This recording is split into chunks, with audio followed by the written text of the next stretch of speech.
I will call the meeting to order, a meeting of the Tenant Services Committee. I'm John Campbell. We just completed the private session during which we discussed the community safety categorization of TCHC communities so we can better align resources to improve community safety. We have an agenda today that includes deputations on items 6, 7, and 8. So we'll welcome all of those. And I will ask for a motion to approve the agenda. Moved by Councillor Nunziata. All in favor? Thank you.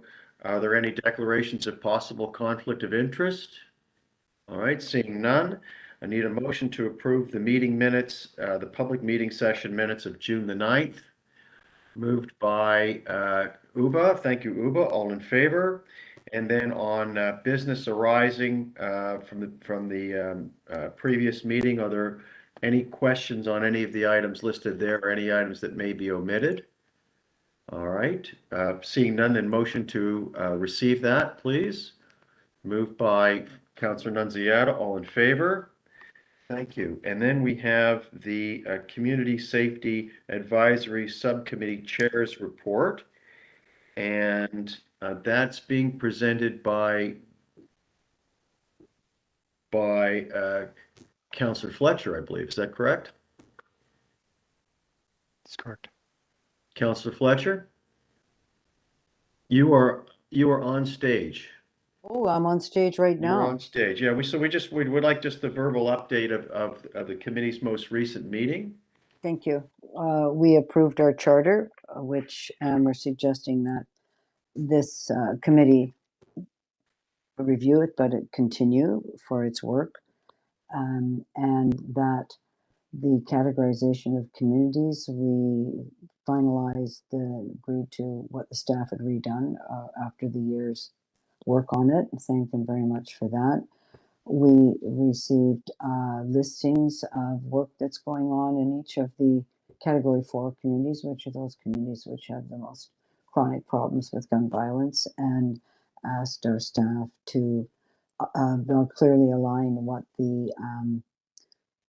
actual resources are in each place, just as far as TCHC is concerned, and as far as other partners are concerned. So that work's ongoing. And then just to realize that we're looking at, for the VRP, Violence Reduction Program, it has perhaps been misaligned in a certain way because we have not had the proper categorization of communities, and that's going to shift. And Ms. Gavea can probably add some things on that. The CSU review, the terms of reference for that, which is being done by the city. We had all the city people there to talk about what they're doing. They're just about ready to hire the consultant, and that work will be led by the city, but the Toronto Community Housing folks will be involved. And lastly, on the Neptune 4, just looked at the terms of reference for that. So that was the work of our committee. Thank you very much to the members and also to the staff for doing a great job in meeting all of our needs. Also, my staff, Jeffrey, who's been working on this practically full time since he came on. Thank you. Thank you, Councillor Fletcher. Are any questions from the committee members? Okay.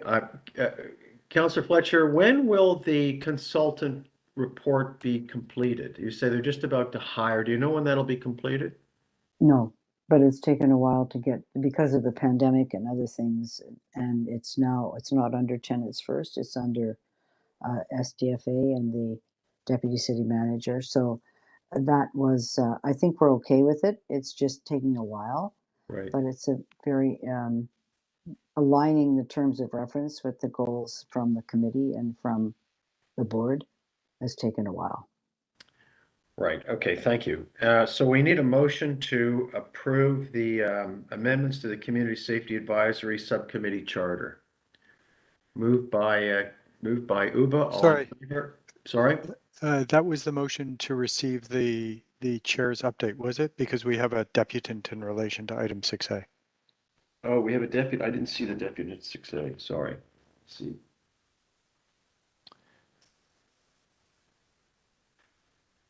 Oh, we do have a deputy. Sorry about that. I missed that. Okay, so, all right, that was a motion to receive the chair's report. And then on 6A, oh, you're right, we have a deputy. Okay, so we have Catherine Wilkinson. Catherine, are you there?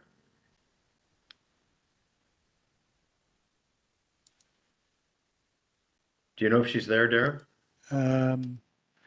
I believe we're trying to join her to the meeting so that she can make her deputation. Okay. So, all right. So I can speak briefly to highlight just the one change that we are recommending to the charter. When previously approved by the board in October of 2021, the charter, which establishes that the Community Safety Advisory Committee is intended to be a temporary committee, uh, did not actually define the term of the committee. We felt that that was an issue that we needed to address in order to ensure that the temporary nature of the committee was reflected in a term. What in consultation with the committee, the direction that the committee provided was that we should establish a term in reference to the work of the committee that it is performing, so that what you see in the document at page 18 of today's meeting package is that the committee's term will be informed by the completion of specific tasks that would include the Community Safety Unit review, the Neptune 4 review, and the development of the Violence Reduction Program resources. So that's how we've approached the issue of the committee's term. I don't know if I filled the time that we needed in order to get Ms. Wilkinson in the meeting. Ms. Wilkinson, can you hear us?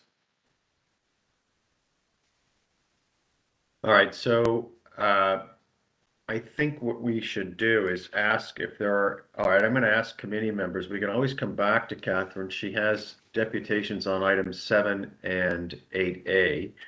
Are there any questions on the charter for the Community Safety Advisory Committee? All right, I don't see any. No questions or comments. All right, we have a motion to approve, and we can then come back to Catherine. We can't hold up the business. And motion to approve from Councillor Nunziata. All in favor? Sorry, why wouldn't we just leave it open in case there's, just move to another item? Because she's deputing on the next items. I understand, but there may be something she says that we might want to add in. I don't know. Well, then, If she's not going to be on the line at all, that's different. But so then, I mean, she's deputing on item 7 and 8A unless we move to item 8B and hope that Kathy Birch is on the line to make a deputation. so you're telling me she's not on the line? So, so let me see if I can sort out the issue with respect to Ms. Wilkinson joining the meeting. I can advise in relation to item 7, this may help the committee with its business for today. Item 7 is the review of the terms of reference for the Office of the Commissioner of Housing Equity, and committee members will have noted that we don't actually have a report before you this morning in relation to that matter. And that's because we need to add some additional time to further consultation with the Office of the Commissioner of Housing Equity in relation to the implications of the decision by the city that the office should serve both Toronto Community Housing and the Toronto Seniors Housing Corporation for the first 2 years of the corporation's existence, and as well the decision made by the board in December of 2021 to expand the office's jurisdiction from working with senior and vulnerable tenants to working with all tenants living in the Toronto Community Housing portfolio. And that work is taking us some additional time in order to determine how we best reflect that language in the terms of reference. We expect that we'll have something for the committee in time for the September meeting, but for now, we're just asking for the committee to defer its consideration of that matter until the September meeting. I would, while Ms. Wilkinson may wish to depute in relation to that matter now, I think the opportunity would best be served once the actual terms of reference document is before the committee. So I don't know if Ms. Wilkinson has joined us yet.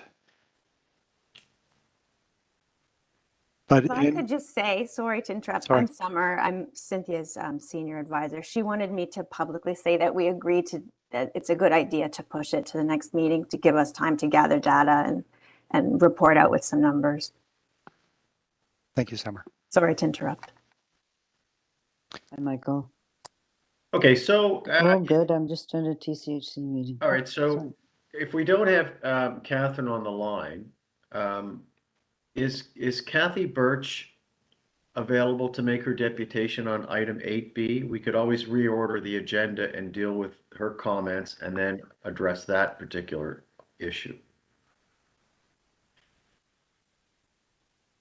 Because we can't just stop Agreed. the work, you know, because the deputant can't get on.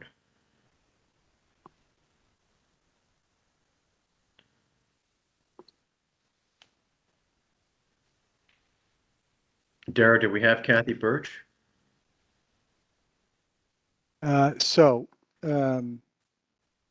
No, but sorry. The next deputant in relation to, if we can move to item 8A and perhaps hold down item 6, the next deputant following Ms. Wilkinson was to be Mr. Avila Velarde, and he's on the line. Well, the only thing is we can't complete that item if we're going to hold if we're going to hold item 6A waiting for Catherine, we might as well hold item 8A waiting for Catherine, us to connect to Catherine. It is because we can't conclude an item, we're saying we're not prepared to conclude an item until we've heard from the deputants. So is Kathy Birch available to make her deputation, and we can discuss item 8B, the violence reduction program update? No, but what I was going to suggest is if we hold down item 6, we can move to 8A, start with Mr. Avila Velarde. While Mr. Avila Velarde is making his deputation, we can get Ms. Wilkinson on the line and then proceed out of order, but we'll hear both deputants in relation to that matter. Okay. So, Sorry, can I just ask a question, Mr. Chair? Is it that the deputants aren't there? I mean, meeting does start. Everybody deputants knows aren't the here. time. The Or deputants, are they having trouble? We're having trouble. Connecting? We appear to be having technical issues connecting the deputants to the meeting. Okay, so Oh, they so might they be are there, there. but technical issues, Mr. Chair. Let's We- determine what's going on. We actually, and I now understand that Ms. Wilkinson is on the line. Hello? We actually call Oh, out there she to the is. deputants to connect them to the meeting, and apparently we've run into some technical issues doing Okay. that this morning. I think we hear Okay. Catherine. Catherine, we hear you now. Okay, so I just want to make it Can you- perfectly sorry, clear I'm that sorry, applicants have been sorry. online since the start of you. the meeting, waiting patiently. The problem is at your end because you're Yes. connecting us by telephone. If you would Right. just let us connect the same way as you do, we wouldn't have this problem. But Right. I have been here since the start of the meeting, waiting and getting disconnected. Just want to let you know that. Sounds good. Okay, listen, thanks for joining. We didn't want to proceed without you, right? So we were Thanks. holding I on. heard you.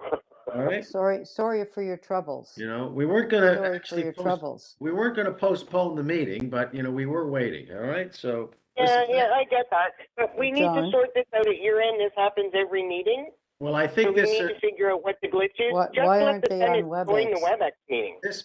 this may well be the last meeting with WebEx. We're going to try to move to Might not in-person be. meetings in the fall. So, Catherine, Sorry, Okay, cool. sorry, Mr. Chair. Councillor Fletcher. Yes, I just want you to go back and so we're clear on what item we're on. And then Yes, I'd we like are to on- add on this agenda, how deputants are coming on. I don't understand why they're not coming on through WebEx, because at the city, the deputants come through WebEx, so I didn't know it's all by phone. And Right. It's all by- the impression was given the deputants weren't here, and I'm glad that's been cleared up, Okay. because that's not fair. Thank you. Okay. Catherine, thanks for your patience. Thanks for joining us. So you are deputing on item 6A, the review of the Community Safety Advisory Committee charter. Yes, thank you.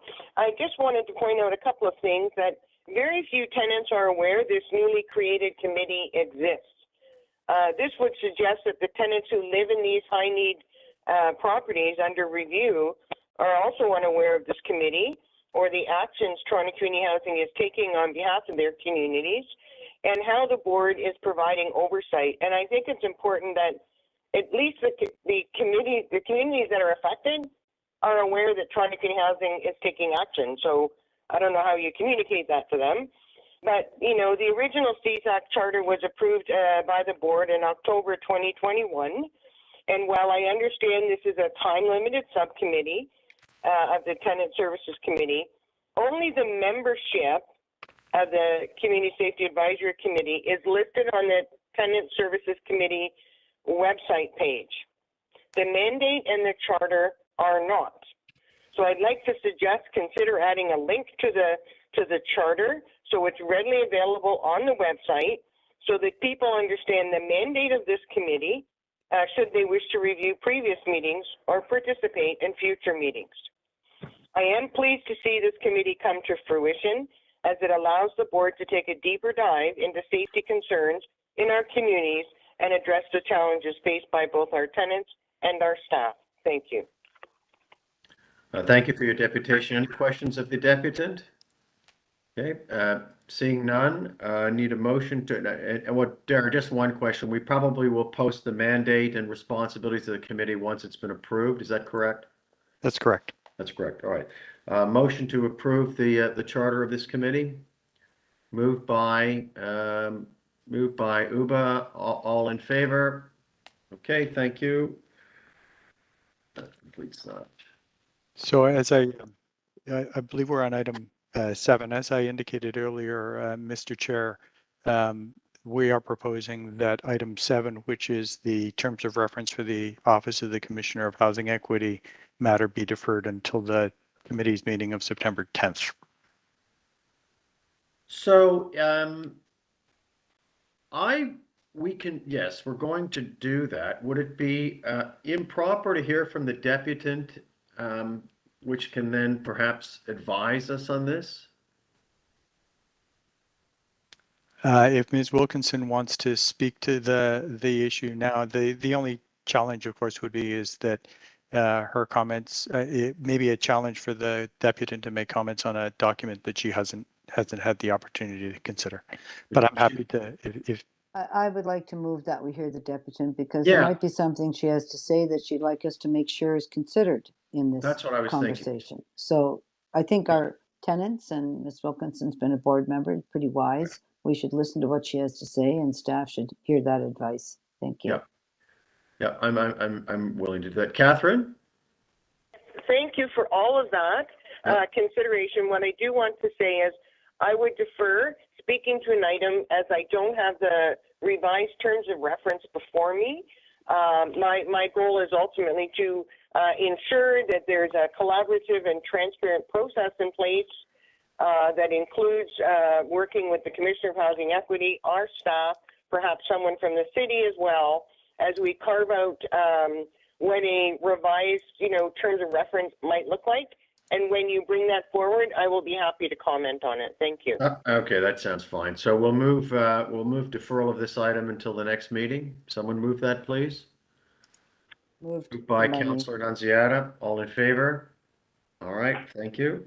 Next item is item 8A, the TCHC operational performance measures. And on this, we have 2 deputants. Catherine, you're up, please, with 5 minutes. Excellent. Okay, I wanted to talk about a couple of areas on the performance measures. The first one on page 3 with the tenant calls to the client center. The statistics that the committee and the board are receiving only speak to call volume. In previous years, the key performance indicators included things like average speed of answer with a target of 90 seconds to answer 90% of the calls, and then also a call abandonment rate. So hopefully that 10% or less calls are abandoned. These are best-in-class measurements for call centers, and I don't see a review of the call center performance on the TSC work plan for this year, but there's been a lot of changes, so maybe it's something to consider. On page 5, Toronto Community Housing working with the city to identify strategies strategies for filling hard-to-rent tenants. Chair Campbell made an excellent point at a previous couple of meetings, and that was, why do we continue to offer bachelor units when there has been little interest in bachelor units for so many years? I actually looked at the Auditor General's Report 2019, Opening Doors to Stable Housing, and the 2019 centralized wait list, I'm glad you're sitting down, Chair Campbell, had 11,300 households with seniors waiting for a bachelor unit. At that time, Toronto Community Housing had 200 vacant bachelor units in the seniors designated buildings. Eureka! Problem solved. If only it weren't that easy. 87% of applicants never received a housing offer, waiting 3.5 years on average. 230 of these seniors listed a shelter as their current address. Seniors may not have selected exact buildings where vacancies are as one of their choices. So why don't we have a conversation with the city about creating an exceptional one-time program to reach out to those thousands of seniors on the wait list and make them aware of the vacant bachelor units we do have available. I'm sure they'd love to not live in a shelter. Should there still not be an interest in the vacant bachelor units, what steps has Toronto Community Housing taken, if any, to consider alternative uses for these units, as Chair Campbell had suggested, to remain rental units? So where you could combine 2 bachelor units to make a 1, or add a vacant bachelor to a 1 or 2 bedroom to better meet the needs of today's families, but having them sit around, collect dust, unoccupied, is just not acceptable, and it's been going on for years. Where communities do not have a recreation room, perhaps a bachelor unit could be converted for community use. And on page 7, non-rentable vacant units. I'm not so sure I would call these units non-rentable per se. As the Auditor General pointed out, units are not being used for their primary purpose, which is to provide housing. Categories such as contractor storage, agency office use, recreation purposes, there's no indication if these are temporary in nature or permanently removed from the housing stock as rental units. Staff used 131 units. That is shocking. A previous board identified this as an area of concern, and the Chief Operating Officer advised the board that staff use of vacant units was to be phased out over time. Excuse me, and this was regularly reported back to the board. TCHC was receiving subsidy for all vacant units, and I would hope that is still not the case for these units. I'm sure taxpayers would agree. It's really difficult to tell homeless people and seniors living in shelters desperately waiting for housing that we're taking over units for our own purposes. They'll just have to wait till we're finished with them. It's my understanding, unless there is extenuating or safety issues, capital repairs, the city as service manager would need to authorize taking rental units offline. Page 8, managed arrears, is comprised of 3 things. It's comprised of an N4 notice to terminate for non-payment of rent, legal filing at the landlord and tenant board, or an order to evict. The majority of managed arrears at Toronto Community Housing are comprised of N4 notices. I'm not sure how mailing tenants a notice is considered managed arrears, but that's just me. Thank you. Great, thank you, and thank you for wrapping up right on time. Are there any questions of the deputant? All right, seeing none, thank you, Catherine. Next up is Mr. Avia Barade. Hello, Yeah. can you hear me? Yes, we can. All right, fantastic. Yeah, same issue happened to me last month. I tried to communicate with the board by phone, but I had some technical problems with my iPhone. So I support the idea of allowing deputants access to the WebEx link. So in case we have this kind of technical problems in the future, as explained by Councilor Fletcher. Well, so we have something to report with regards to crimes. In 2022, page 3 says that it has increased to 163. This is consistent with information that has happened in particular to me at 220 Oak. My two e-bikes were stolen from the e-bike parking lot locker. So we're working in solutions.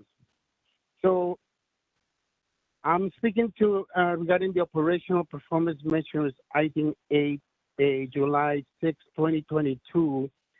And I want to tell you that we are doing great work of renovation at 220 Oak Street. We are upgrading the facilities to improve services for our residents. One update, the e-bike locker and the underground parking lot is completed. It's individually caged with an access to a outlet, and it has a CCTV camera, and plus it has a particular individual lock. But the problem is, there seems to be a problem in the system. We don't have any e-bike policy. The last attempt that the Tenant Services Committee attempt to commit to put together an e-bike policy was in 2018. And I spoke on this item on November the 2nd. And from there was no proper follow-ups because of the continued turnaround of the staff. So perhaps it fell off the radar. And that is the situation we have at 220 Oak. I think there is an administration issue. How we're going to proceed to give out the keys, upgrade the fobs? Are we going to request ownership of the e-bikes or IDs? I think something like that has to be discussed with the legal department, and I'm willing to help because I spoke on this matter on 2018 based on a report that was released on January 26, 2017. How am I doing with my time? You've got another 2 minutes. 2 minutes, perfect. So also I want to recommend until this e-bike policy is drafted and bring back to this committee, perhaps we can have a pilot project for 22 Oak Street, something the management of the hub office can draft it and put into practice and see how it goes. Because I understand there's some legalities and that can be improved. And last, I want to recommend that we want to improve communications with the hub office. Perhaps we can use the new social media tools and create a WhatsApp group for the residents of 220 Oak Street. I am glad to hear that we're going to have community benefits as part of the revitalization of Region Park. We are part of this SDP footprint, so we can get on board with the benefits that we achieved in 2021, $26.8 million. We can also give something to my residents at 220 Oak. So perhaps a communication person or someone who works in the labor area can be created jobs to leave people out of poverty. Thank you so much, and that is my deputation. Thank you. Thank you, Miguel. Any questions from committee members? Okay, seeing none. Now, on the report itself, are there questions from committee members of staff? Councillor Nunziata. Yeah, I have one question. 651 that you've got in the chart, hold for demolition. Can you explain that? So through the chair, these are units that are held for demolition, likely through revitalization. So a lot of them are concentrated in the central area, particularly in Region Park. Okay, so those are the ones that for revitalization. Okay. Okay, that's it. I may have another question later. Councillor Fletcher? Councillor Fletcher, you had your hand up, did you not? Yes, I did. I just had to put my microphone on there, Okay. Chair. Thank you. I just need some more on the vacancy rate, which has gone up 1% from 600 units to 1,200. And the seniors, which are now, I gather, grappling with this very high vacancy rate, they're on that with a very big project. What are they doing with so many vacant units? So these two charts on 26. One is just the seniors unit discrete. The other is the entire portfolio. So the seniors, I guess when it got turned over, had 700 vacant units. When it's only whatever percent of it's only 83 buildings or 14,000 tenants, and there's still 90,000 tenants. So for 14,000 tenants, there was a vacancy rate of 700 units. And for 90,000 tenants, there's a vacancy rate, there's vacant 1,400 units. So it's pretty skewed. So number one, I want to know how that was off the radar. I'm unclear how that could have happened where there's such a high vacancy rate among the seniors. And not that it's under our purview anymore, but it was turned over in that way. And secondly, that's coming up one whole percent and adding about 600 vacant units in the family portfolio. I think we should consider that kind of an emergency. And vacancy, I'm calling vacancy. You're not putting demolition in the vacancy because those are uninhabitable or unusable. I'm assuming these are usable units that are vacant. Maybe we should be clear on that first for the family units because there's no seniors that are being redeveloped. So that's the first question. These So are units that are available, correct? through the chair, yes, the vacancy rate you're looking at with the 1,301 are units that are available. Having said that, more than or just under 50% of them are units that require maintenance. So they're technically vacant, but they might be in different states of disrepair. And so we're working to ensure that we're meeting service levels related to getting the units turned over. So they're vacant, but again, they may not be available to have a tenant occupy it immediately. Well, I guess I'd have to know. I'm really clear on this and I'm looking at you. I don't know if our CEO is on here, but I'm considering this to be a major emergency for those ones. You know, what are they at? What's the turnaround time? 1 month, 2 weeks? Private landlord doesn't have something sitting out there for 3 weeks or 3 months waiting to have somebody fill it. And if we're correct that we're actually getting funding for vacant units, that's a sin actually because they're vacant. So I think this board, Mr. Chair, I think this should go to the board. It's a very serious matter. I would like to know how the seniors got so far out of control. And I would like to know exactly for the board, the state of where they are, what they are. I'm sorry, it's just too much with this many people living outside and this many people on the wait list, still 80,000 people, to have this situation with vacancies. I'm sorry if I sound harsh, but it's just shocking.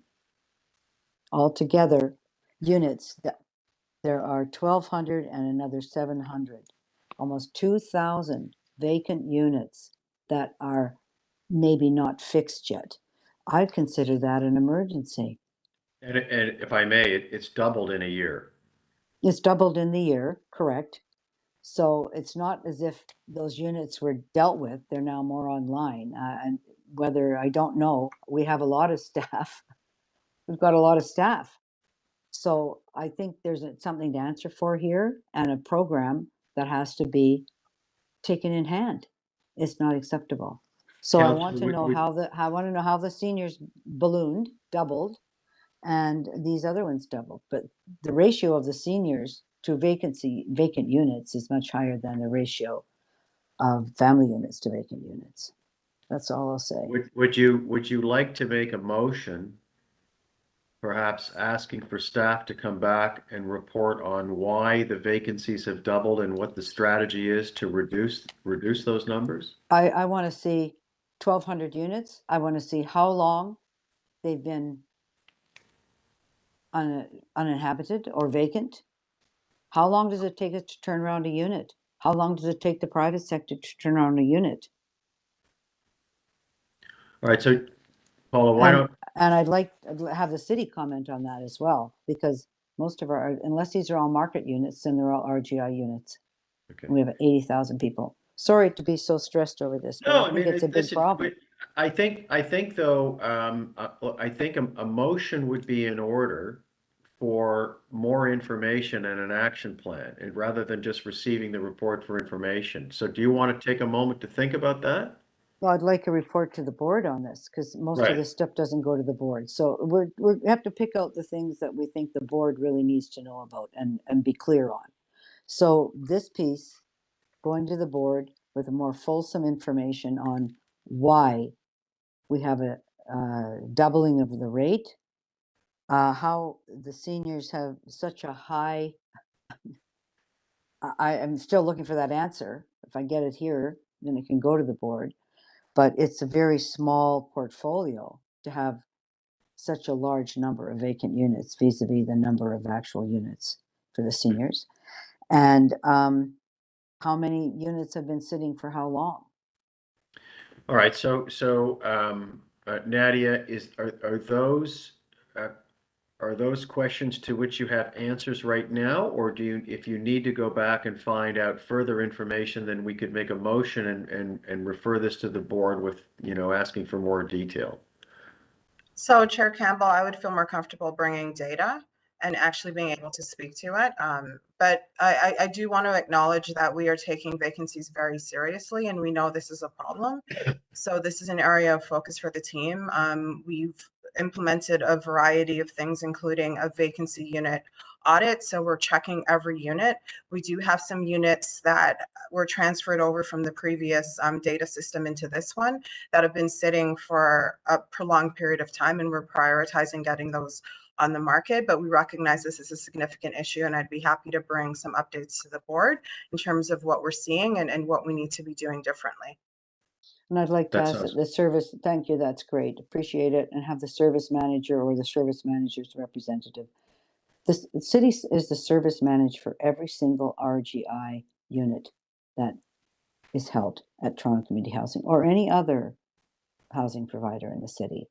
And if I was at Wood Green, and this was the situation, I would want to hear how they've let that get so high out of control as well. So let's have them there for this report, and it goes to the board. I don't want this waiting and coming back to this committee and going into the rut. Right. This is an Okay. urgent matter, Mr. Chair. Thank you. Yeah, I agree. Okay, Councillor Nunziata. Just on that point, and Councillor Fletcher, I agree with you. When you bring back the report, Nadia, I mean, the question's why, and if, why is it taking so long to be put in the market? And is it because repairs? Are we having problems repairing some of these units? That's very important, because if we have an issue that we can't repair the units, then we have to go the next step and get it done. I don't know, but it is alarming that these vacant units have been vacant for so long. And the auditor's report that came forward at last council meeting on the homeless shelters, we have, and it was mentioned by one of the deputants, we have seniors that have been in the shelters for years and years and years. And yeah, an interesting point. Why not house them in the 1-bedroom units if they're vacant at TCHC? So, I think we need that information because it is alarming. Okay, So so through the chair, can I comment on that, Chair Campbell? Yep. We meet with the service manager every 2 weeks to talk about the vacancies. They are very concerned as well. And so we're working together to look at strategies to ensure that we're making connections through rapid rehousing and through the choice-based system to get as many tenants into our vacancies as possible. So that's something we're working on. In terms of the unit turnover, we've had a variety of issues, including supply chain issues. So lacking appliances, for example. So there was a time where we had a bit of a gap in terms of getting fridges in place because of supply chain issues. We're also, and I think those who were around for BIFAC and at the last board meeting, we've also had to work with our vendors who've had increased pricing concerns, and we lost a couple of vendors that were involved in the unit turnover process. So we're actively working to address that so the units are ready. So that would represent about 50% of the units. Administratively, there's some efficiencies that we're looking at in terms of getting units onto the choice-based system through the city and getting tenants into them. So that's the other 50% that we're also looking at. So definitely we need to get the units online quicker. and how we do that is what we're trying to tackle right now. And Chair Campbell, if I may, to Nadia's point, many of those supply chain factors are as a result of the pandemic.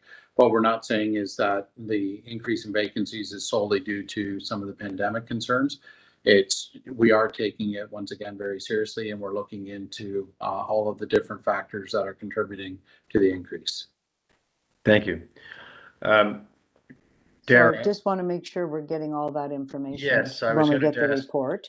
Dara. And note that I don't want to shoot the messenger because you weren't in your position until April 2022. So I'm not shooting the messenger, which is you, Ms. Gouveia, that this has been a little problem over a year. And I do want the service manager there because that's also their job. Yeah. Right. Yeah. Dara, And are you I'd getting- like to see which ones are ready, which ones didn't have a fridge. Couldn't we buy a fridge somewhere else?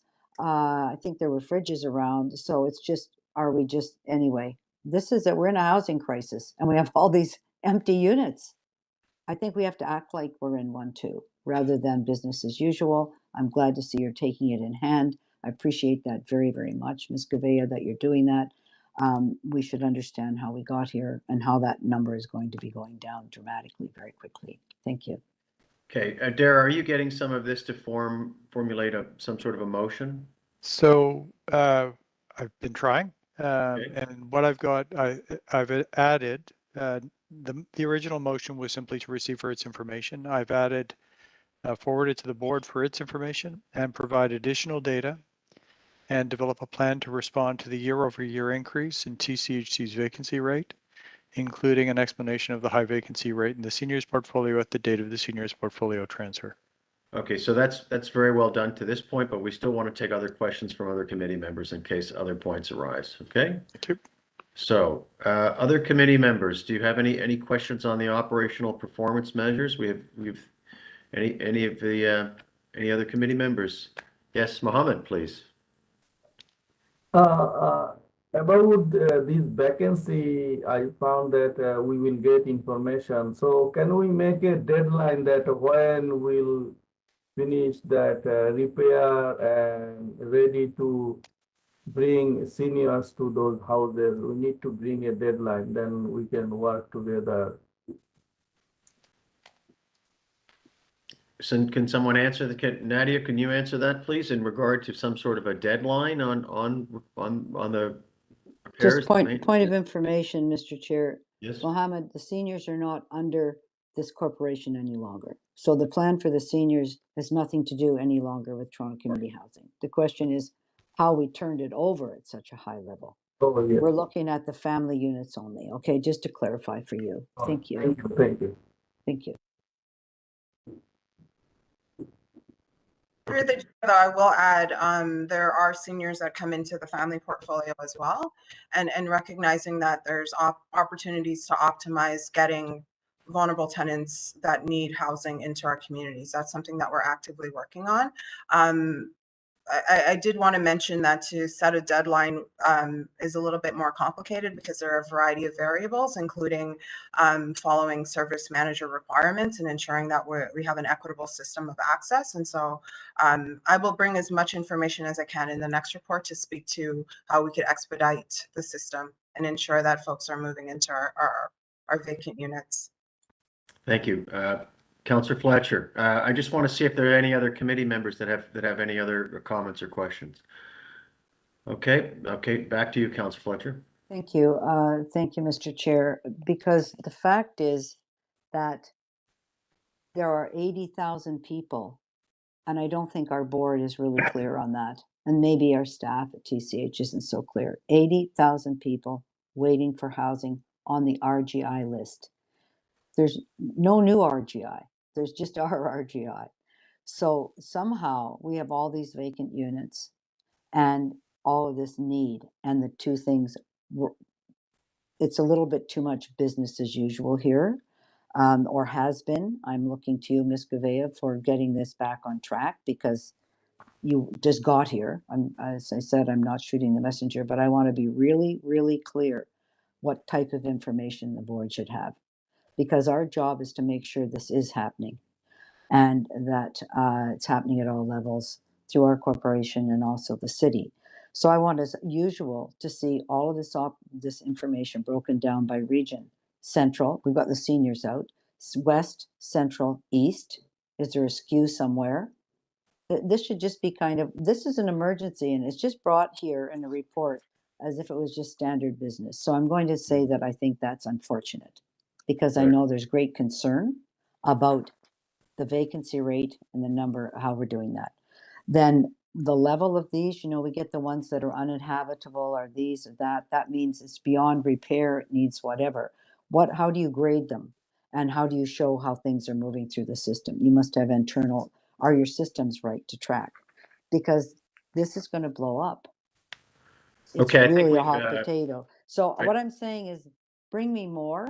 Yeah, Don't bring me a little kind of glossy thing because the board isn't going to do that. And maybe you should work with the service manager to see how they're going to deal with that because I'm going to be speaking to them as well. How did they let this situation grow up?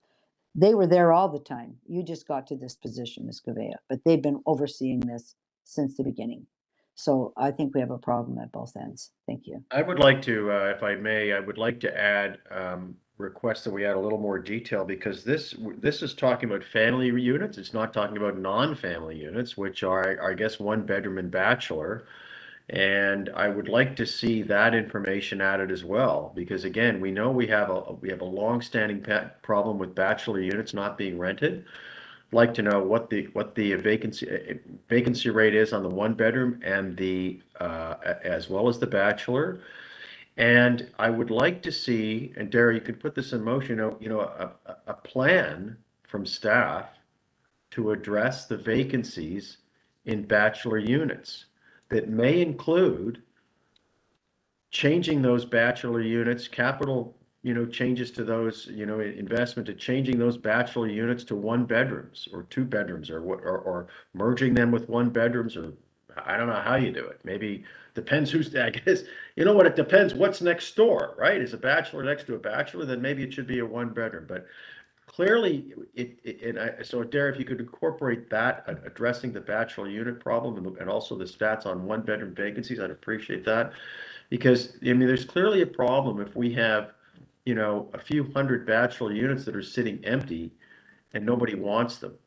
It's kind of like, as the deputy said, we have 131 units that are being used by staff, and maybe we shouldn't have those units used by staff. I'm not going to go into that right now, but I would like to see that information as well in a plan.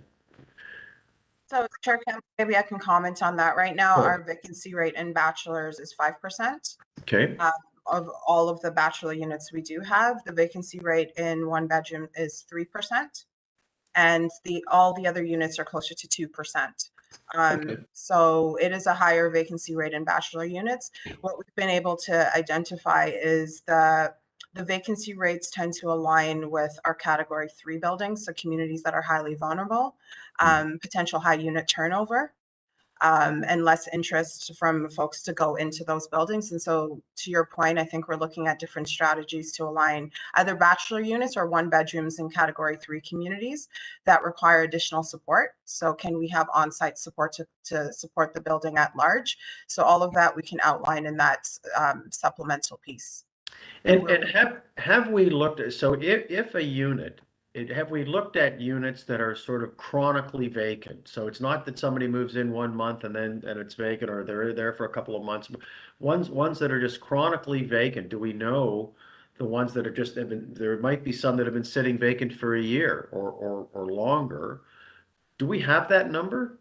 We do. So we get a weekly report where it actually outlines vacancies by the amount of time that they've been vacant. There are a variety of factors that lead to that type of situation, and that's why I've asked the team to do an individual audit of all units.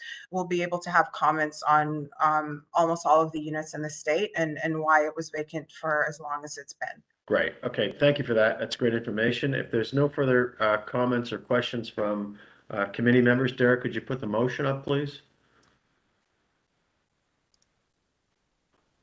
So I've broken it down somewhat so that the Motion is now that the committee receive the information in the report, forwarded to the board for its information, inviting a representative of the service manager to attend, provide additional data to respond to the year-over-year increase in TCHC's vacancy rate, including a breakdown of vacancies by unit type, and an explanation of the high vacancy rate in the seniors portfolio at the date of the seniors portfolio transfer, and develop a plan to address this increase, including strategies to address vacancies in TCHC's bachelor unit inventory. Great.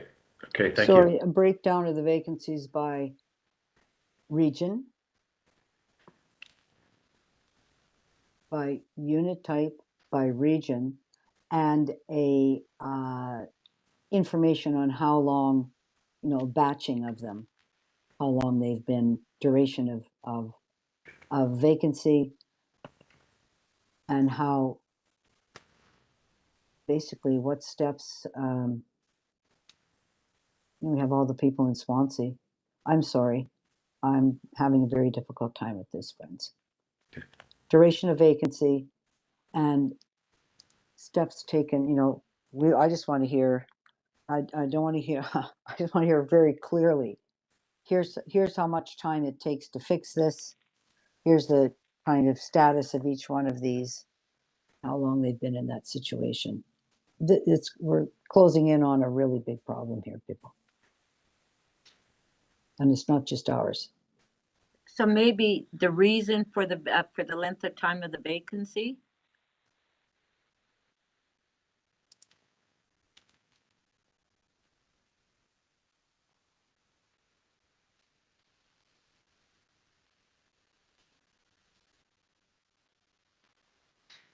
It looks good.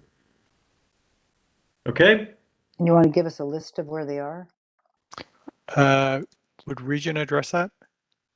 Or Well, I might like community? to go out and have a look at some of them. Well,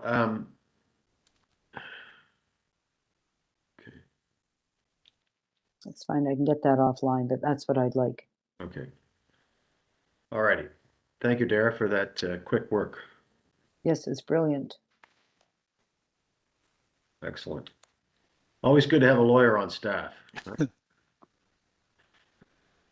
All righty. Okay. All the motion to approve a motion from somebody to approve the Well, I think we'll receive it. to receive and then but also to approve the motion that's direct it to go to the board, right? It's two parts of the motion? So it would be a motion to receive the information. And it would be an emotion as amended to receive the information and address the other items identified by the committee. Got it. Okay. All right. And who would like to move that? Councillor Fletcher, you want to move that? Yes, so just to be clear, yeah, okay. All right. Okay. All in favor? Super. Thank you. That's good work. I think it's important. Next item we have is the violence reduction program update, item 8B. And we are looking for Kathy Birch to make a deputation. Ms. Sorry, I believe Ms. Birch is on the line. Kathy, can you hear us? Ms. Birch? Can you hear me? Yes, we can hear you. Good morning. Good morning. Thank you. Thank you for your patience. I'd like to speak to the violence reduction program. Well, I think this is a very much needed program.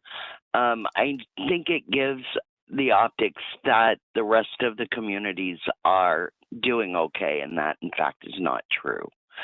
If our CSU is in full complement, when you have dedicated areas that you've identified that may or may not be a complete listing of where problems are, it gives the optics that the rest of the communities are okay, and that's not true. And I will take my own area along the Esplanade, where we have 1,300 units roughly available. Although Regent Park and Moss Park are both identified in the violence reduction program, it does not identify the fact that down along the Esplanade, and we've got a lot of units down here, and a lot of buildings, we're having problems because what happens is when CSU and TPS focus on a specific area, the criminal element, for lack of a better way of calling it, they disperse and they go and scatter out into other neighborhoods, and mine happens to be along the Esplanade, happens to be one of them. We've got shootings that are happening at 6 o'clock in the evening in the neighborhood. We've got, with the rapid rehousing, and that we've got people coming into our communities and our buildings that are now causing other issues and making it hard for the tenants who have lived there for long periods of time. And I don't know if it's a matter of priority dispatching, but it's giving the optics that the rest of the communities are okay, and that's just not true. We have extended wait times for CSU to attend, and I don't know if it's that their complement's not full, if it's priority dispatching of it not being accurate or reflecting the needs accurately. But while the violence reduction program is needed, I think it needs to expand and make sure that our board and everybody knows that that doesn't mean that the rest of our communities are okay. We're not. And we're having trouble getting the help we need when we need it. When we're waiting 2 and 3 hours for CSU to show up, if they show up at all, or if sometimes they only phone you back, and meanwhile, it's antisocial behavior. People are getting beat up in hallways, and all of these kinds of things.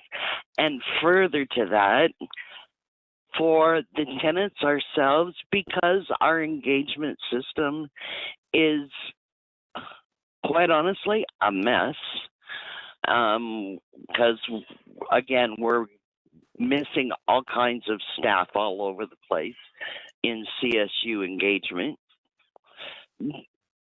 And we've got lots of new tenant reps and people who've never been in the engagement system before. We can't even get the help we need to report it to our community safety advisors, to get it to crawl up the pillar as in the reorg. So we're left stranded, and we're waiting on,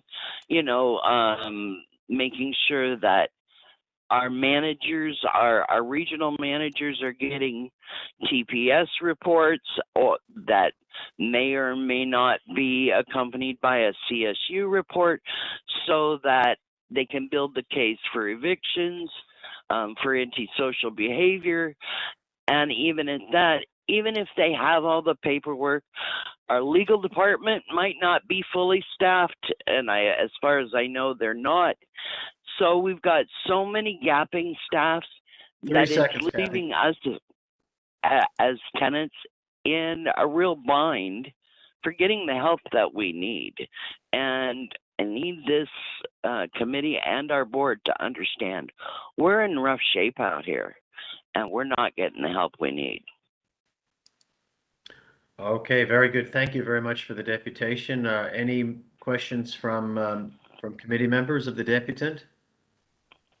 All right, seeing none, thank you again, Kathy, for coming forward and speaking today. And questions of staff on the report? I just have some observations, thank you. Sure. No Councillor questions of Fletcher. staff. Yeah, if Kathy, if you're describing what's happening in your area, that is, you can imagine what's happening in other areas. That's the first thing. You also have the hotel. You've got the rapid rehousing. When I'm not sure, I'm going to ask this question of staff. In those situations where you have the rapid rehousing in the neighborhood, is there an overarching security approach that deals with the city and their security for the rapid rehousing? And if you found out that there's an increase in issues and incidents in our communities, in the TCHC communities, because of the closeness of the rapid rehousing. So that's one question related to what this deputant's just said. And secondly, I've also heard, and you call the CSU, that people have said that for decades, call the CSU, they don't come, blah, blah, blah. That's longstanding. I think people need to know, when do you call the police? When do you call the CSU? That's unclear for tenants. Here, this is a police call, this is a CSU call, or the CSU the police. Let's not confuse it. We're unclear about this, and it's creating confusion in the communities. And second, just based on what Ms. Birch said, I really need to understand who's at the top of this pyramid for the community violence and to deal with the violence. Ms. Birch talked about making sure, you know, tenants are getting N4s, getting antisocial behavior. That is, in my mind, a tenancy management issue, and particularly in communities that are not in 3 and 4. So I'm unclear. I don't think we are clear as a corporation. Where does that sit? And then who reports up to deal with those issues as they are in communities? What's our tenancy management strategy? Or is it our tenancy operational people that go through all of that? Is it the CSU in charge of tenancy management? Who's in charge? I'm unclear. And I think we have to clear that up. It was very diffuse until you got here, Ms. Gouveia, from the past administration. And I think we need to insist that we're really clear if it's working, because we're reviewing a lot of things and it's good, but we need to make the alignments for, if it's going to be somebody who's now gotten a notice saying that behavior unacceptable one more time, you're out of here. I'm not afraid to evict people for behaviors, because I'm just not. I'm not, because there's somebody waiting for that who's going to be a good tenant. There are certain standards that we have at TCHC, and I don't believe that we make those clear enough to the tenants. So that's part of the VRP. Sorry for such a long whatever, but Yeah, was that what a I think. question? Or It just was a would statement. I had you like a one little response from question in staff? there. One little question in there. Yeah, I'd like it was a comment, but how It's are about the, who is calls it who? about who's in charge of tenancy management? Who's at the top, or? Who's at the top for all of these things? And how do people know? How do people know who to call? I just anyway. How do people there you know go. where to call the police or to call the CSU? Correct. Nancy, do you want to take on that? Can you try that? So there are a few things. So through the chair, thank you, Councillor Fletcher.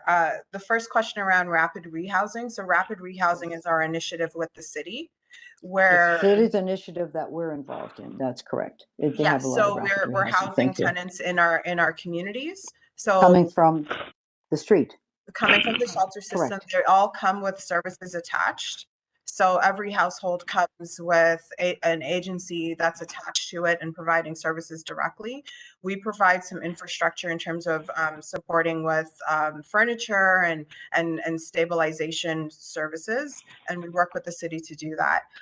What we haven't done is link it to any sort of rise in antisocial behavior. We've been focusing on providing services to the particular tenancies, and so that's a piece of work that I would have to look into in terms of linking it.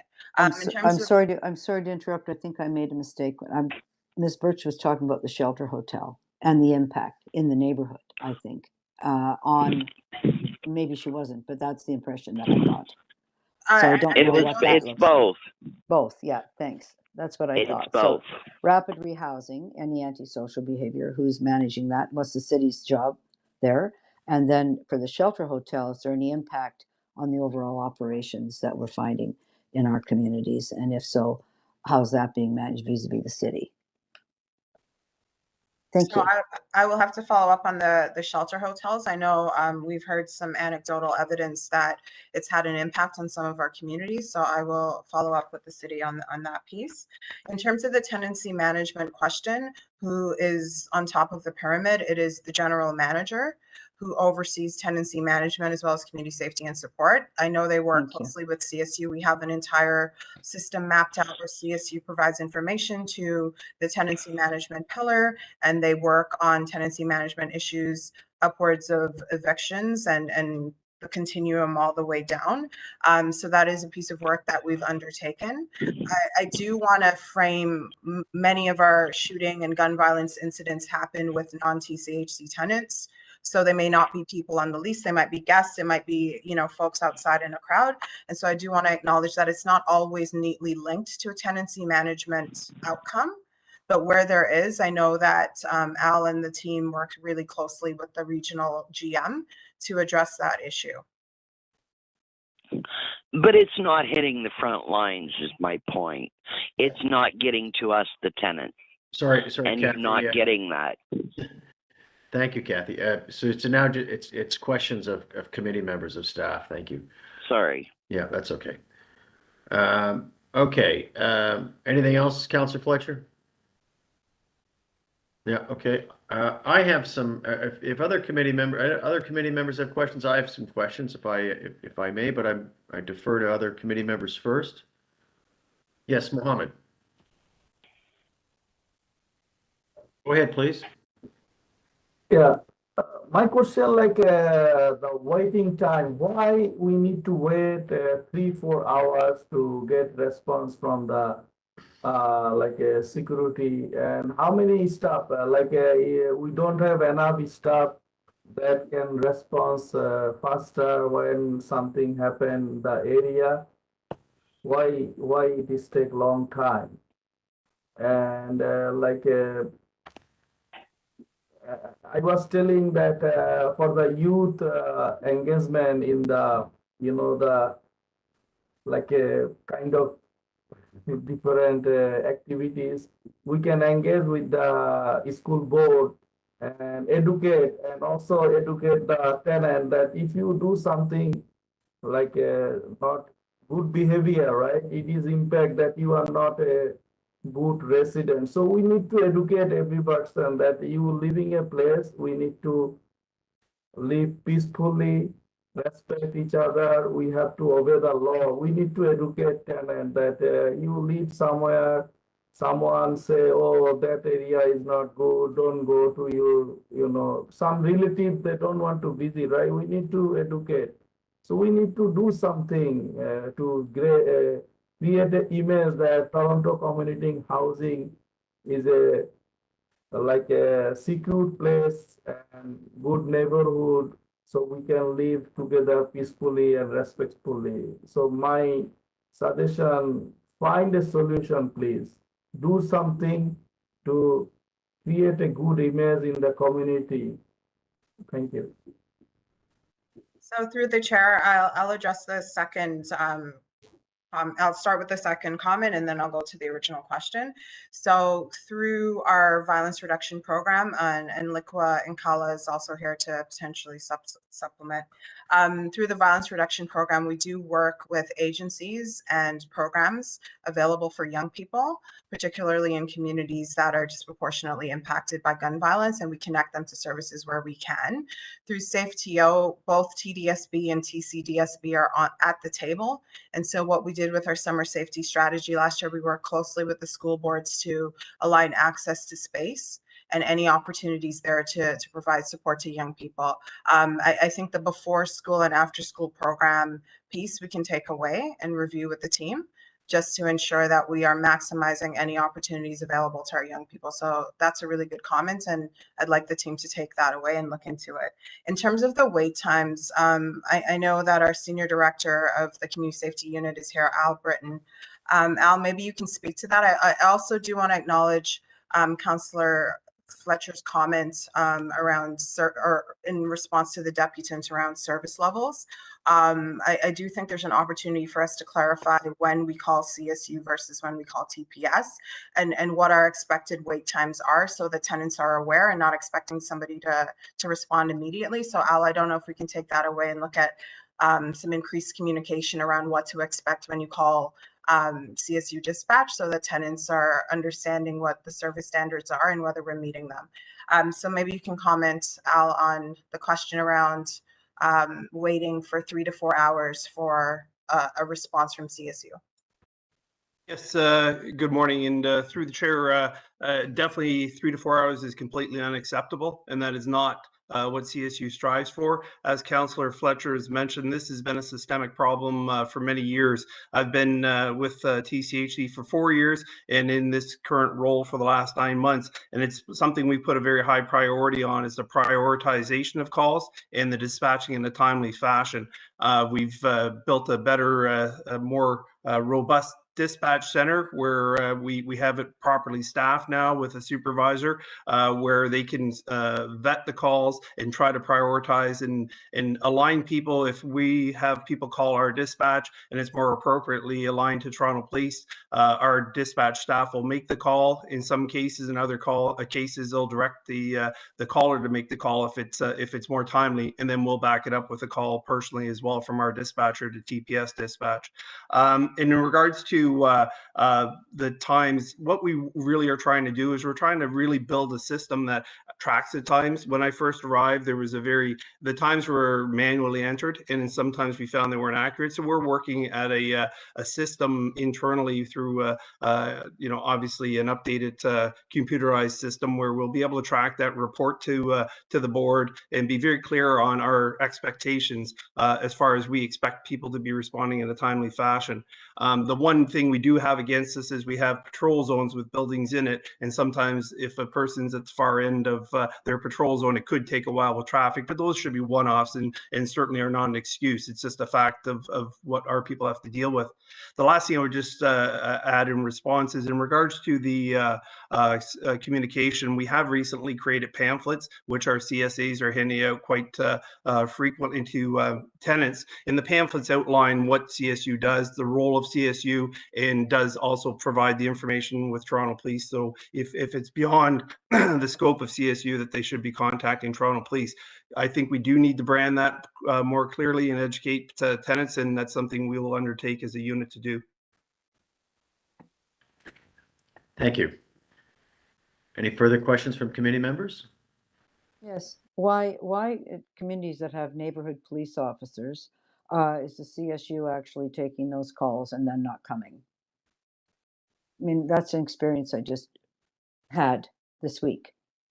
So TPS has neighborhood officers in a whole number of places, and that would be useful when we're looking at these categories of communities to see which ones actually have officers. They're there every day, 2 of them, 2 shifts. So when somebody's calling from a community that has neighborhood officers, why isn't that redirected there? They actually all have their cell phones. It's just, so I appreciate your systems, but I'm saying that I don't necessarily think that they're aligned in the way they need to be. There's already resources in some communities that we are paying for as a city for 2 shifts a day for police officers. So what's the expectation of the neighborhood officers in those committees, in those communities? I'd like to know. So I'd like to know where they are and what the expectation is and how that relates to CSU. Because we have so many people between the city and the police and the TCHC let him answer running the question, around. Paul. Too many people, and hardly, there's just not a clear enough process that results. So how many are there? How many are there neighborhood officers, Al? Which communities are they in? Yes, Councillor Fletcher, through the chair, I cannot provide the exact location of all the neighborhood officers from Toronto Police, but I do know we work closely with the neighborhood officers. The one thing we do have to consider when we are deploying our staff is the neighborhood officers have wider designated areas to cover, and our people are obviously covering our buildings within that the smaller scope. So our people will be focusing solely on our properties where the neighborhood officers have a wider area. We try to align as much as we can. Can it get better? Yeah, answer is absolutely yes, it can. And the neighborhood officer program itself is still reasonably new in the scope of law enforcement in the city of Toronto. It's only been going for a few years, and we're trying to align very closely with them, and we have to get better. There's no doubt we have to get better, and there's no doubt that we have to jointly align our resources for the betterment of not only our tenants, but of course for the city of Toronto. Just sorry for this, Mr. Chair, but the neighborhood officers are basically assigned, if you look and see where they are, they're connected to TCHC communities. And then they happen to be in a larger community, but the basis of their deployment happens to do with TCHC. That's in my circumstances. 2 sets of neighborhood officers, 2 TCHC communities. So what's that? Who's in charge? There's too many people and not enough results. So I've got a lot of resources here, just not sure they're all being used in the most expeditious way. That's my experience, Al. That's where they are. And through the chair, Councillor Fletcher, again, as I said, I think we can get better, and I do look at the work with CSAC and our participation there to try and align our use of resources. There are many different deployment models that could be used. The one in CSU right now, it needs to be reviewed. It always needs to be reviewed to make sure it's in line with Toronto Police and with the other resources. So I completely agree with you that we can do it better, and we're looking forward to doing that. So let's hear where the neighborhood officers are deployed, please. That should be easy to get. You should be able to know all the communities where they are. Yes, we can provide that. Thank you. So I've got Councillor Nunziata. No, I just wanted to comment on the neighborhood officers. First of all, we expanded neighborhood officers through our budget this year. And so if you want to know exactly which communities they're in, we have a list of that. But also too, is that in some of the TCHC buildings in my ward, not necessarily the neighborhood officers are around these TCHC buildings, but we do have officers. I have officers at 12th Division that go to a number of TCHC buildings because they've engaged with the tenants and they've got this relationship and they actually work out of these TCHC buildings. So, I mean, that's happening throughout my ward. So, I mean, we can get that information, but I know it's working well in my ward because it's not just neighborhood officers that are patrolling or going into TCHC buildings. These are just officers, community officers that are going to these buildings and speaking to tenants, and they actually give their cell number out to tenants and they call them directly. Okay, thank you for that. So I've got a question. That's a program. That's a TPS program directly for TCHC communities that you're describing. So really, I just want to know where they are. I have those in mind too. They're all over the place. Where are they? How do we connect with them? Who's in charge? Thanks. So I've got a question, Al. It says in the report says that as of March 31st, a total CSU special constable vacancies in VRP is 27 constables. So that would, and 12 of which were on hold as a result of the phase 3 suspension. So that means there were 15 vacancies on the regular group in the VRP areas, I guess. Has that number changed now 3 months later? Yes, Chair, we're down actually a couple more people. It's probably approximately 29. The reason I say approximately, some people have been recently promoted and some from that program. So we're in the process of running a expression of interest as per our collective bargaining agreement to fill as many of the positions as we can. We just had a class of 16 special constables graduate and go out in the field for their last part of their training, and they will be deployed accordingly, and many of those positions will be filled. How long does it take to hire and train a constable? From the point that they apply to the point that they're able to be productive on the road themselves is about 8 months. And that's with the recruiting process, the training process, which is a 10-week in class, and then a 2-month cycle of with a training officer or coach officer. Okay. The whole process about 8 months. So now, the situation with vacancies is actually worse than it was in March. That is correct, by a couple, yes. And now we have 16 coming on. We have 16 that just finished their in-class portion. So of the 8-month window, they're at the 6-month mark. So they're only a couple of months of in the field training with a coach officer, and then they'll be out on their own as special constables. So by is it by the end of September or by September we'll have a full complement? Sorry, what was the timeline?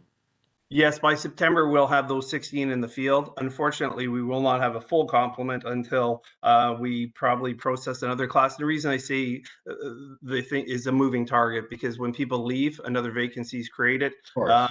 Yeah, and unfortunately, depending on the hiring from other agencies and police services, sometimes we lose people to those agencies.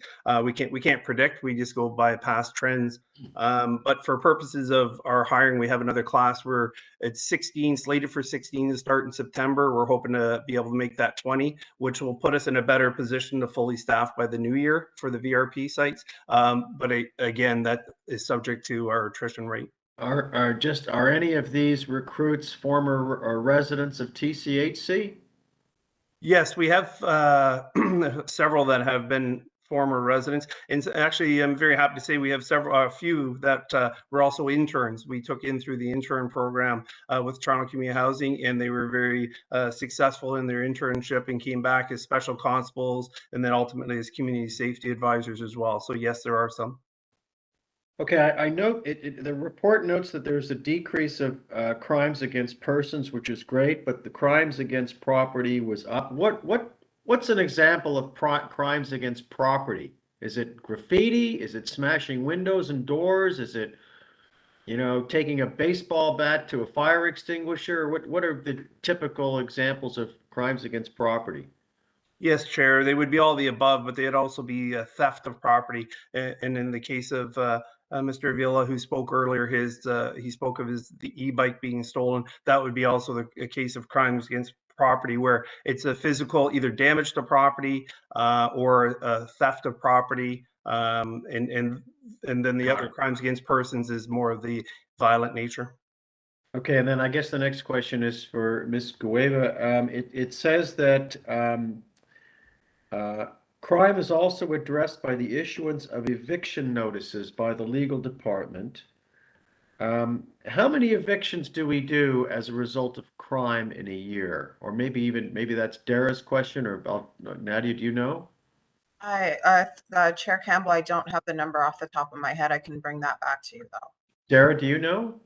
I can provide some information that I think is responsive to that. So thus far in 2022, we will have filed 168 termination notices for antisocial behavior that are proceeding through the landlord-tenant board process. That gives you a sense of the number of applications that we commence on an annual basis. So roughly, to this point, about 170, and then many of those cases may be resolved through a mediation in accordance with our strategy to try and preserve tenancies, where we work with the tenant to try and correct their behavior. In terms of how many of those individual applications result in an eviction, I'd have to follow up. Okay, it's probably not a huge point to note. So the report makes mention of a lot of efforts by staff with outside agencies to foster a better community environment, which is great. And there's lots of mentions of programs that have gone on. And how do we make an assessment as to whether or not those programs are really successful?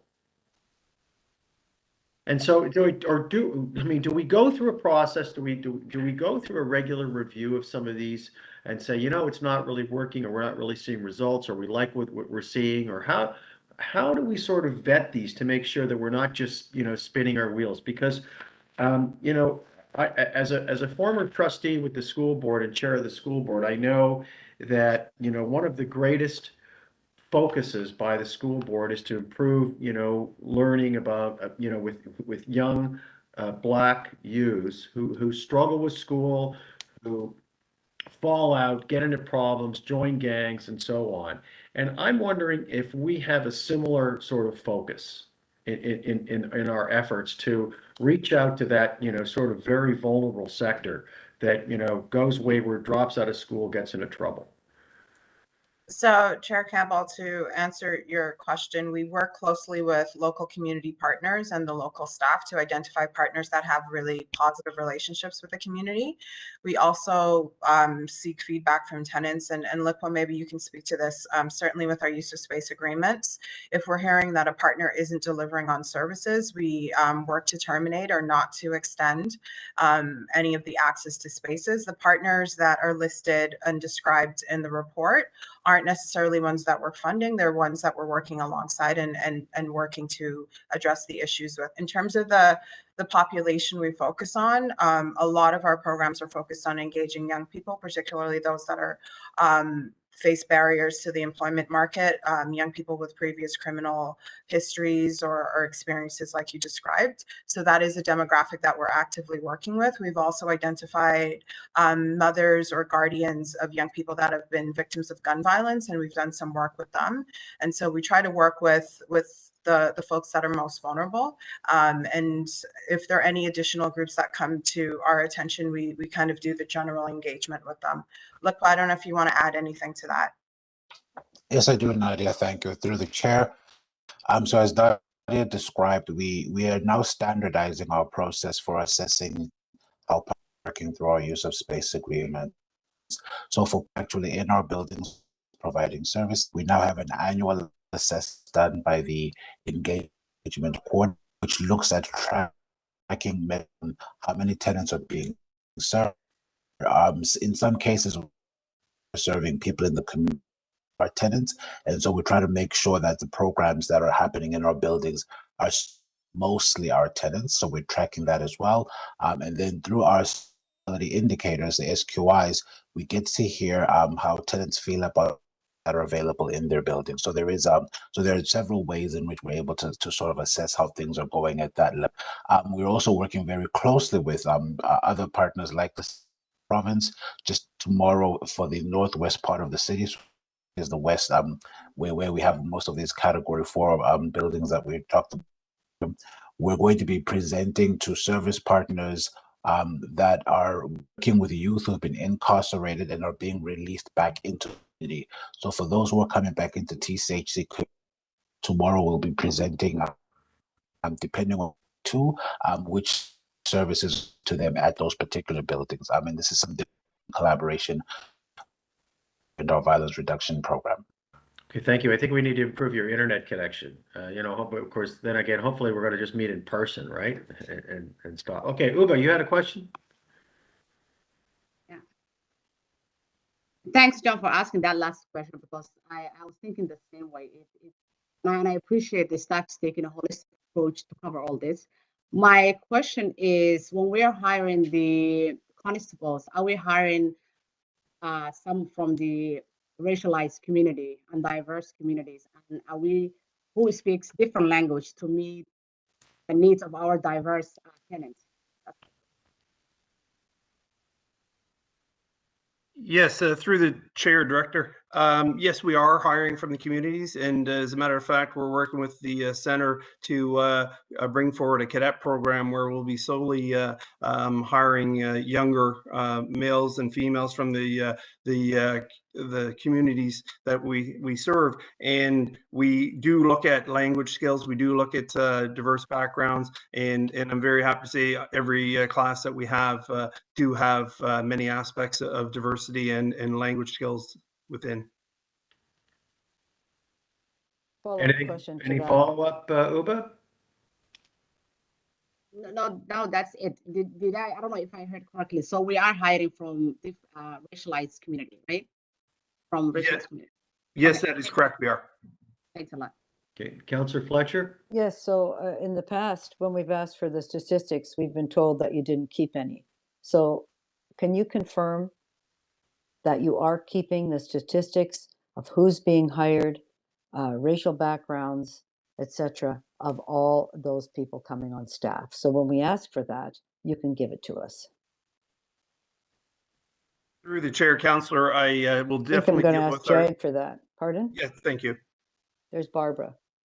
This has been a criticism previously that this wasn't done. So I need to hear that you've actually factored that in now. Through the chair, I'd be happy to answer.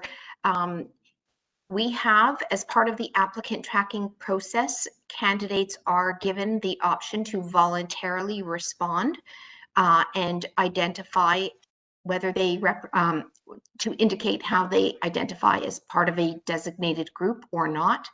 We are currently working as part of our equity, diversity, inclusion strategy to build in a more fulsome, comprehensive self-identification survey through the application process that would enable us to use the information, report out, track our progress on sourcing diverse candidates, tracking their progress throughout the hiring process, and being able to provide divisional data. So I am not aware of the mechanism specifically that the CSU unit has used in the past, but that is something that we are building in a fulsome manner to the recruitment system across the organization. I'm sorry. I think that this issue around the CSU and recruiting has been on the radar for a year and a half.